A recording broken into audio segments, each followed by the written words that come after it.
Coming back to you guys from Swell 2024 here covering the Ripple event, and I am here with Ivan Soto-Wright, who is coming to us from MoonPay. Great to have you, man. Awesome to be here. All right, so you and I were just talking a little bit. What have you seen here that has really kind of got you charged up? Well, I think the industry is taking itself to the next level. It's incredible to see that you even have regulators engaged. We just had Adrian Harris from the NYDFS here present, talking about the future of stablecoins. You're starting to see engagement where I think everyone in this country wants it to happen. Now it's just it's a moment for entrepreneurs to build those solutions and bring them to market. And I think before there's always been this natural tension between the regulatory environment and innovation. And I think it's exciting to see that, hopefully we're turning a new leaf over the next couple of months, over the next couple of years, that this industry is here to stay, and it's going to be an important part of our financial system. So you guys get a chance to talk to leading companies that are really innovating on digital payments, but you also get a chance to see the consumer side of things, both from an acceptance standpoint, but also maybe just the challenges that consumers are faced around the world for digital payments in general. When you look at the landscape as it is today, and you think about going forward, where do you think this could go in the next, say, 2 to 3 years? Do you feel like this is a big acceleration period, or is it still going to take some time?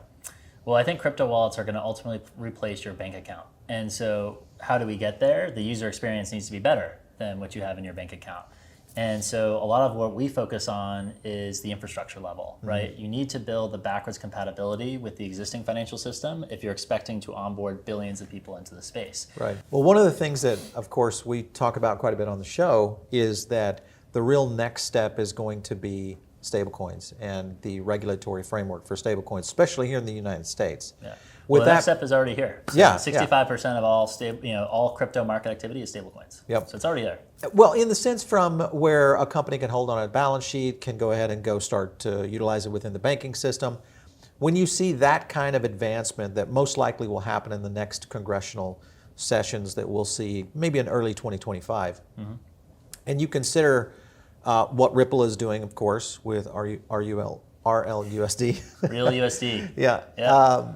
With all of that and the partnership that you guys have put together, where do you think 2025 leads us in terms of especially adoption for companies coming into the space? So we're really focused on solving this on-ramp problem. So you have a digital wallet, you have a cryptocurrency wallet. How do you put money inside of it, right? Yeah. That was really the impetus for us starting MoonPay, was make the simplest buy button. You just tap a button and you can all of a sudden go from crypto inside your wallet to be able to use anywhere within the ecosystem.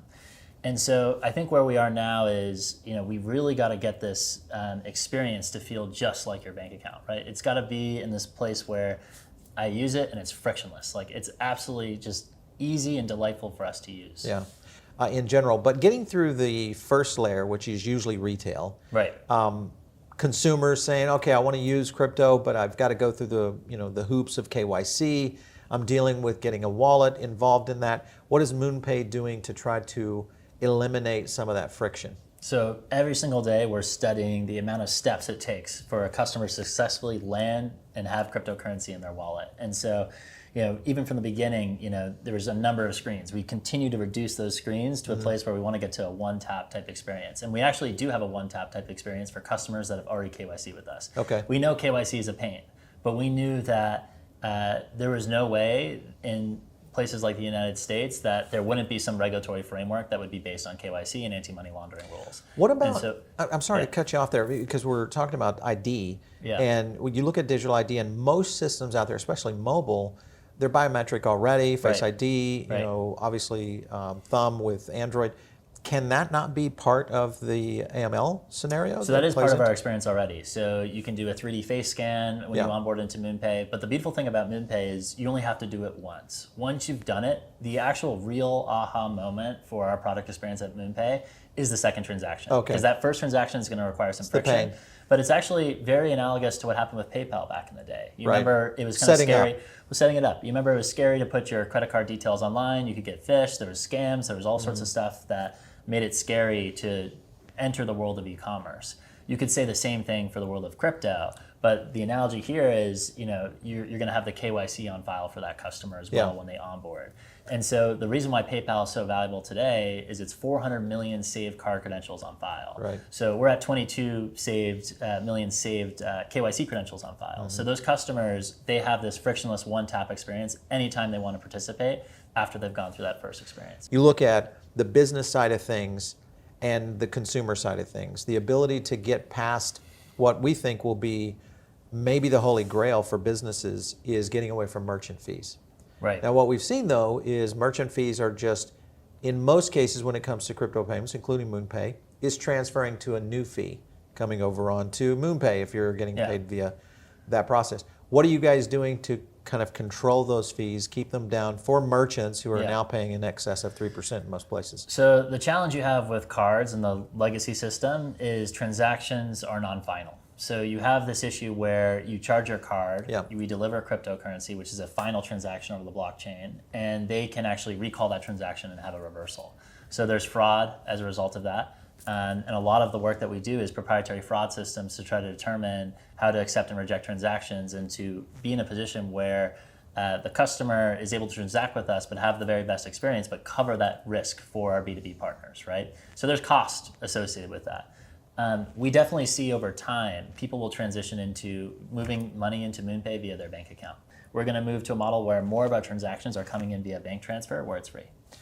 Okay, well, with low fees like that, how are you guys going to make money? Where does that come together? Well, so like most businesses, they earn net interest margin on their balances. Okay, all right. So, if you think about Starbucks, for example, they're sitting on their loyalty program. $10 billion within their program. If you think about stablecoins, they're probably the best business that exists within crypto right now.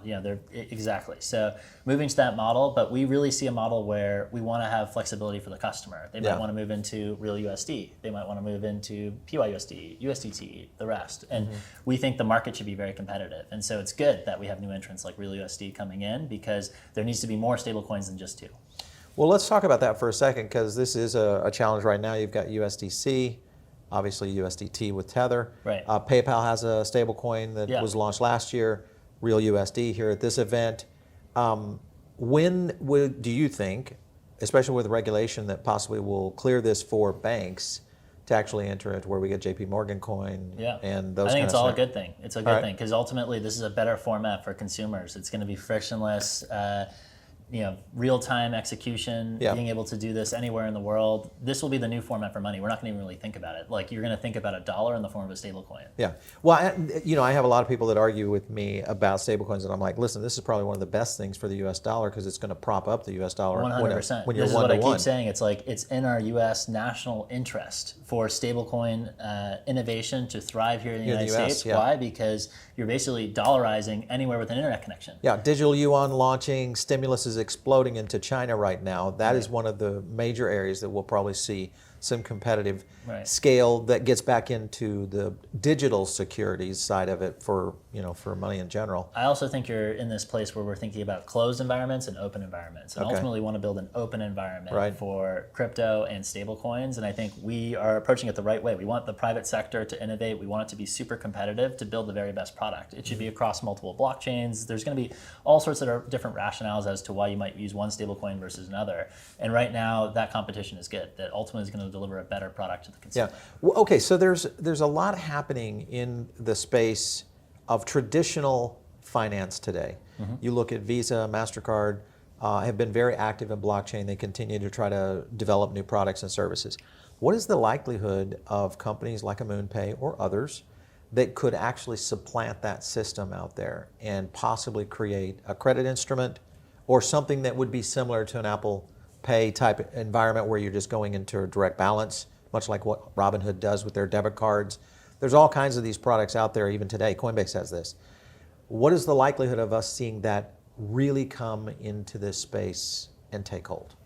I mean, this is our number one focus, is the best possible user experience to the consumer. And I think you need to have both of these worlds work well together and seamlessly in parallel. One world is you're still going to have the debit and credit card that's in your pocket. That's not going to go away anytime soon.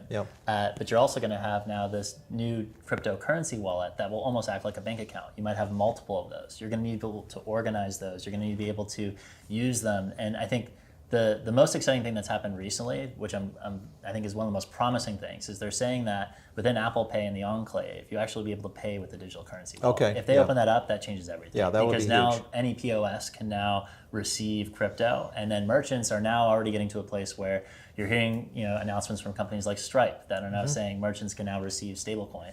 And so once this takes off, right, there's no stopping it. I think you're going to get to a position where everyone's going to realize that this is a much more efficient format for moving money around than the legacy system. Why wait days with ACH? Why deal with all this pain around reconciliation if you're a bank? This is just an inevitable change. But to make that change as seamless as possible, going back to kind of like the telecoms example, you still have your phone number with AT&T or Verizon or the rest, but you opt into using iMessage and WhatsApp and all these internet-based forms of communication. Doesn't mean that you lost your legacy infrastructure that you're using with your phone. And I think the same thing is going to take place for money. And this is like going to be over a decade, right? But over time, more and more people are going to have cryptocurrency wallets, and it's just going to become a cultural norm that you receive money via stablecoin or other crypto. That will be the form of payment. Yeah, Ivan, you've seen the evolution of where payments have come. The slowness that we've seen in terms of adoption, especially on Web 2 to Web 3 kind of environments. Now we're starting to see a little bit of breakthrough around Web 3. First gaming really got launched with off the grid, what Avalanche is doing. Most likely we're going to see transactions moving on to the web from a Web 3 standpoint much faster. How long before we will see, much like PayPal kind of populated the e-commerce landscape 2 decades ago or 15 years ago, how long before we see that pay with MoonPay or pay with XYZ blockchain within a Web 2 environment to where people just use it normally every day? Well, right now it's still more of the Web 3 environment. So you're seeing all these new marketplaces be built that are crypto first. The Magic Edens of this world, the OpenSea of this world. They decided to build their entire infrastructure on wallets and smart contracts. But the reality is, I think you're going to see now it's this kind of Web 2.5 hybrid that's coming into play, and I think that a lot of these marketplaces have balances. They hold balances. They use products to be able to hold fiat balances on behalf of customers.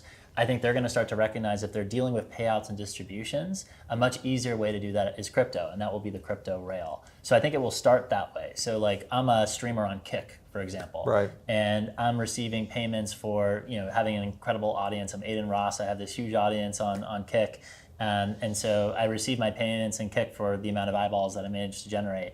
And so receiving that payment, he might say, you know what, I'm going to get paid in crypto. I'm not going to get paid with it. And that, I think, is what's going to kick off the cycle where more and more people are going to recognize that they should get paid in crypto. What about Payroll? We have very little companies that are doing that. I think I mentioned the company Deal that's been doing an incredible job. But that's contractor, right? That's contractors. Yeah. But they're also doing payroll. So they're moving into that direction. And also other companies that are in the payroll space. what we found actually, just anecdotally, some of our customers and our partners want their employees to be paid in crypto. And so there's I think we're starting to see some crypto payroll providers come into market. And we'll start with these niche providers, and then eventually the big scale players will say, either we're going to acquire these companies or we're going to start to build it in-house. So I think it's a natural progression. The reality is actually, I think more of the activity that we're starting to see is really within gaming. So for a lot of these gaming platforms, it was very difficult for them to receive fiat money, right? Obviously, they have regulation. They have gaming licenses that they need in the different jurisdictions in which they operate. But for a lot of cases, getting bank accounts set up for those companies was very challenging. And so you're starting to see crypto deposits within those platforms really start to take off, right? They realize that crypto is permissionless. They can receive it all different parts of the world. And over time, I actually think it's going to lead to a better experience for the customer, because a lot of these platforms in the past were black boxes. Now everything is essentially on chain. So I think it will provide a safer environment, and it's typically environments like gaming which are first movers in the market, and then everyone will start to follow suit. No doubt. I think this is when the birth of the internet, it was the P word that got most of the payments going. Except here, people don't want their payments to be on a public blockchain forever. So I'm not sure the P word is going to be the one that scales us. Yeah, I think gaming is the route. And of course, we've seen some big breakthroughs here recently. Likelihood is that 2025 could be the breakout year for gaming, especially Web3 gaming starting to make its way in. You're saying that payments will be kind of the gateway to, one, get consumers getting comfortable with it, but also business models that are really understanding it and how they can start to build on it. How long before you think we'll see critical mass adoption from a business side of things? So first on the gaming side, I think it takes a while to develop really good games, but I actually think there were people that made huge promises around giant metaverses, these new experiences that were going to be 10x better, but to actually execute on that is super challenging. So I think it'll start with more like mini games. Okay. Like it'll start with mini games that people use, and they'll be like, you know what? I'm actually now playing this video game, but I'm getting rewarded. And I call this kind of like the Ready Player One economy. You're going to have this whole player economy where it's right now within closed ecosystems. Like you can, in some cases, trade the skins that you earn inside of Counter-Strike. That's a monster market. There's companies like D-Market that people can trade these different things. But they're going to go off of the kind of the closed environment because a lot of these companies wanted to control that IP. They wanted to control that exchange within their existing platform. And eventually they're going to move on-chain, and anyone will be able to trade them. Yeah, well, there's some leaps now coming in, especially if you look at what Meta's doing. What Zuckerberg's trying to do in his claim is that he's opening it up, going to a much more open-based system. Possibly we could see transactions going into the digital space very quickly with Meta, possibly maybe within the next year or so. So I would agree with you. I think things are kind of going in that direction. Any other news that you guys can announce from MoonPay today? Well, just stay tuned with us. I mean, we've got a lot of enhancements to the product experience. Like this year was really a breakout year for MoonPay from a product perspective in the sense that we basically threw away all of our existing products and said, let's rebuild them from scratch and make the UI look phenomenal. Because when it comes down to this user experience, it needs to feel just like Apple Pay. It needs to feel like, the experience should not feel janky in any way. We did things that helped us scale. These lightweight iframes that you can embed on any website. We're now starting to look at how do we make these experiences feel more native, so they feel really congruent with the experience and the platform in which they exist. Interesting. Ivan Soto-Wright, great to have you on the show. Thanks for coming in. Great questions. Appreciate it. All right, you guys make sure and stay tuned right here. We'll be continuing our coverage from Swell 2024, and I'll be back in studio tomorrow, so don't miss that. But of course, hit the like button and subscribe. We'll talk to you soon.